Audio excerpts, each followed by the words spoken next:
ভারতে বাংলাদেশি অভিবাসীদের বিরুদ্ধে যুদ্ধ চালানোর আহ্বান জানিয়েছে অখিল ভারতীয় বনবাসী কল্যাণ আশ্রম বা এভিভিকে নামের একটি সংগঠন। এটি ভারতের কট্টর উগ্রপন্থী সংগঠন রাষ্ট্রীয় স্বয়ংসেবক সংঘের বা আরএসএস এর উপজাতীয় শাখা। 23 সেপ্টেম্বর এক প্রতিবেদনে এই তথ্য জানিয়েছে ভারতীয় সংবাদ মাধ্যম দ্য হিন্দু। প্রতিবেদনে বলা হয়েছে, অখিল ভারতীয় বনবাসী কল্যাণ আশ্রম বা এভিভিকে দেশটির ঝাড়খণ্ডের উপজাতীয় সম্প্রদায়গুলোকে কথিত বাংলাদেশি অভিবাসীদের বিরুদ্ধে যুদ্ধ চালানোর আহ্বান জানিয়েছে।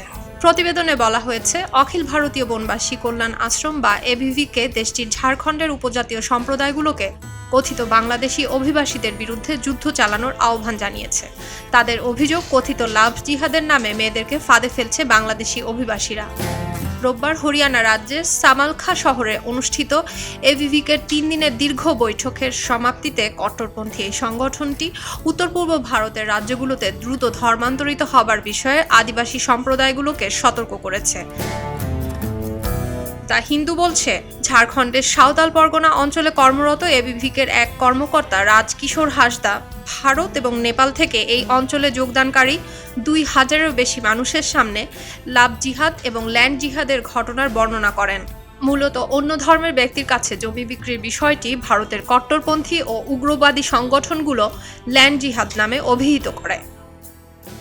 অনুষ্ঠানে তিনি বলেন, বাংলাদেশের মুসলিমরা যারা এই অঞ্চলে অনুপ্রবেশ করছে তারা সাঁওতাল উপজাতির মেয়েদের বিয়ে করছে এবং পরে তাদের জমিও দাবি করছে।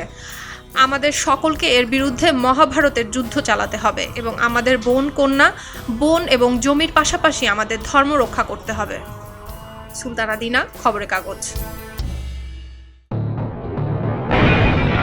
সবাই যখন জোয়ারে গা ভাসায়, কেউ কেউ শির দাঁড়া সোজা করে ঘুরে দাঁড়ায়।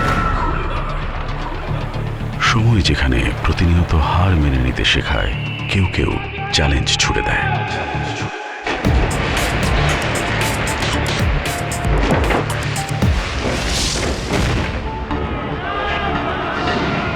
পক্ষপাতের ভিড়ে আজ থেকে কোনো পক্ষ নয়, খবর হবে নিরপেক্ষ।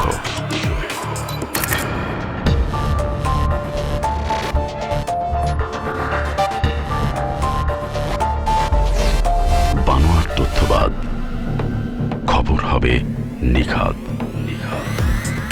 ভেঙে গুজবের শিক, খবর হবে নির্ভীক। এলো মুক্ত চিন্তার স্বাধীন দৈনিক খবরের কাগজ। এখন খবর হবে নিখাদ, নির্ভীক, নিরপেক্ষ।